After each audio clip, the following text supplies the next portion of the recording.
again. I'm Chris Bridge, and with me is Theo McCall. Nice to be here again, Chris.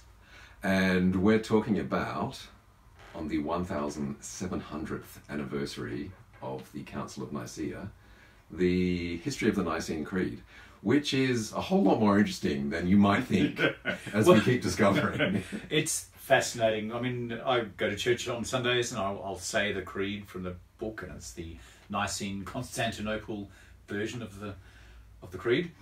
But there's a whole history that makes it extraordinary, really. Yeah, and we've really loved delving into the history of it because it is so interesting. And so this next chapter, we're going to be talking about. So there was the Council of Nicaea in 325, which put forth some pretty radical ideas, which took a long time to be accepted, even by the leading bishops in the Christian church. Yes. And eventually it was partly enforced on them, wasn't it, by Emperor Theodosius, but also there'd been a lot of background argumentation by the Cappadocians, as we mentioned. Yes. To bring people around to the idea of Jesus being co-eternal and consubstantial with the Father, so of the same substance. So eventually, after Theodosius, Nicene Christianity was established as orthodoxy empire-wide. But as we noted at the end of last time's talk, by then the Western Roman Empire was on the verge of collapse. Yes. And it was invaded by Germanic tribes. But most of those Germanic tribes were Arian. So they set up kingdoms in the form of Western Roman Empire, which were Arian. So one of the features of the Western Roman Empire at the time was the Germanic tribes were increasingly settling within the borders of the Western Roman Empire. And this goes back to, I think, even in the 3rd century, the Franks had begun to settle inside the Western Roman Empire, so roughly where Belgium is. Yes. And that was, that was settled there by the emperor. Yes. So that happened in a big way in 376, which was under the pressure of the Huns moving into Europe. Of course. The Goths and the Vandals asked permission from the Emperor Valens to settle within the borders of the Roman Empire, so south of the Danube River, as it was. Yeah. Yes. And things turned sour quite quickly, and there was a massive battle between the Goths and the Roman army at Adrianople, at which the Goths won. And they didn't just win; it was an annihilating victory, and to the extent that the Emperor Valens was killed at the Battle of Adrianople. But importantly for our story is that these Germanic tribes were Christianizing at the time. Yes. And with the Goths, that had started a few decades earlier there was a at least partly Gothic bishop called Wulfila, who started evangelizing to the Goths in, 330s, 340s. And he was certainly Arian, because he was consecrated bishop by Eusebius of Nicomedia. Yes. Who is an Arian. Yes. So Wulfila was Arian. I think he had links to Arius himself as well. So yeah, he was Arian. But also, the Goths and the Vandals, as we mentioned, settled inside the borders of the Roman Empire in 376. At a time, as we described in our last talk, yes, when the Roman Empire was officially Arian. Yes. So, no surprises. They were Arian. Yeah, they converted to Arianism.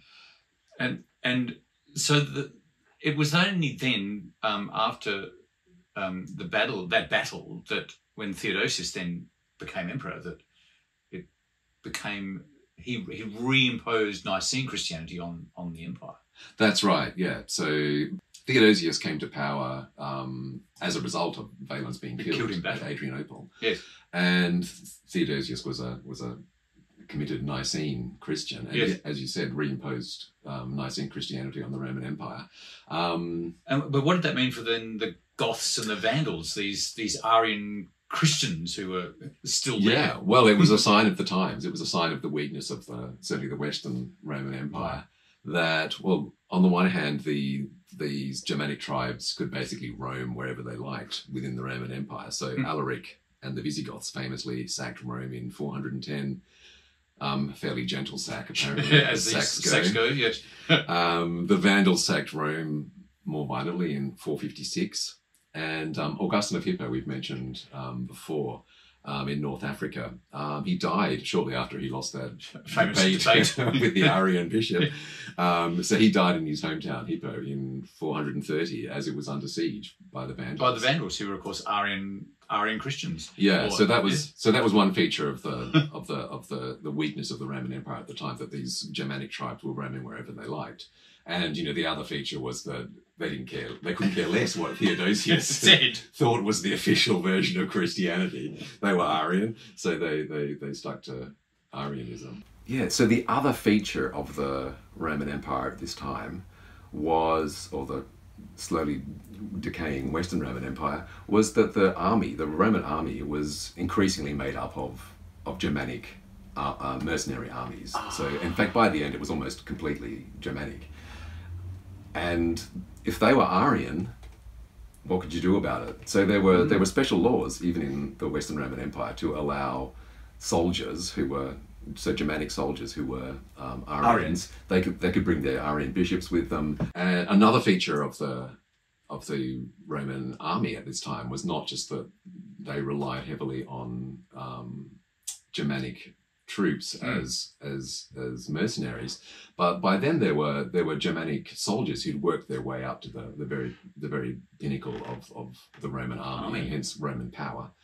For example, in the West there was a guy called Ricimer, who was like kingmaker in the dying decades of the empire. He was Germanic and Arian, so probably couldn't become emperor himself, but he certainly pulled the strings.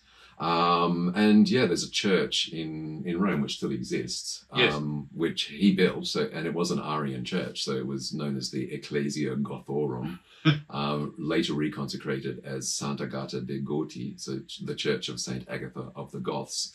Here's some photos of it. It's still there. Extraordinary, and obviously the Western Christianity, or Nicene Christianity, felt the need to reconsecrate the church, presumably.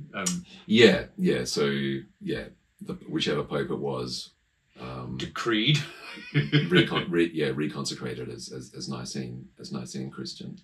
And in the East, there was the counterpart of Ricimer was a guy called Aspar. Yes. Who was also Arian, also Germanic. Yes. And he was kingmaker in the East for like 50 years. Like emperors came and went at his bidding for a very long time, until he was finally killed by Emperor Leo I, bringing an end to the Germanic domination of the Eastern Roman Empire as well.